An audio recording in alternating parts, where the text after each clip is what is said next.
नमस्कार, माझं नाव विजय सुर्वे. मी आरोग्यम धनसंपदासाठी काम करतो. आरोग्यम धनसंपदा लोकांना मोफत आरोग्यविषयक सल्ले देतात. पण जर काही पॉलिसी काढायची असेल तर त्याच्यासाठी आपण कन्सल्टिंग चार्ज घेतो.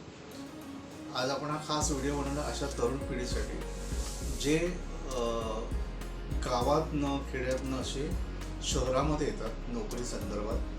नोकरी करतात मुंबई, पुण्यात, नागपूर शहरामध्ये नोकरी करतात आणि त्यांचं कोणी नसतं मुंबई, पुण्यात. ते कुठेतरी पेंगेस म्हणून राहतात स्वतः किंवा स्वतंत्र असं एखादं घर घेऊन राहतात, पण स्वतंत्र असे राहतात. त्यांचं नातेवाईक कोणी नसतात, फक्त मित्रमंडळी असतात ती कामावरचीच, तेवढंच त्यांचा संपर्क असतो. पण अशी तरुण पिढी जेव्हा मुंबई पुण्यात शहरात येतात आणि मुंबई पुण्यामध्ये जेव्हा ते नोकरी करत आहेत, तर नोकरीमध्ये काय असतं की काही वेळेस कंपन्या त्यांना मेडिक्लेम पॉलिसी इश्यू करतात, म्हणजे हेल्थ इन्शुरन्स त्यांना प्रोव्हाइड करतात.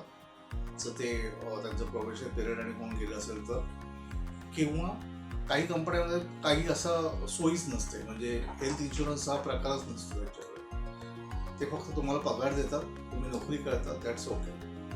पण अशा ह्या तरुण पिढीचा एक प्रॉब्लेम काय माहिती आहे का, हे जेव्हा कधी आजारी पडतात किंवा काही अपघात होतो यांच्या, तर अशा वेळेस त्यांना जो खर्च येतो तो खूप येतो. मग त्यावेळेस ते एक तर दोनच ऑप्शन त्यांच्याकडे अवेलेबल असतात. एक तर प्रायव्हेट हॉस्पिटल जाऊन ट्रीटमेंट करणं किंवा सरकारी हॉस्पिटल जाऊन ट्रीटमेंट करणं. पण ह्या दोन्ही गोष्टींमध्ये त्यांना सपोर्टर असा कोणी नसतो, फायनान्शियल सपोर्ट करणारे असे कोणी नसतात व्यक्ती. मग अशा व्यक्ती कर्ज काढून आपली ट्रीटमेंट करतात प्रायव्हेट हॉस्पिटलला आणि बऱ्या होतात.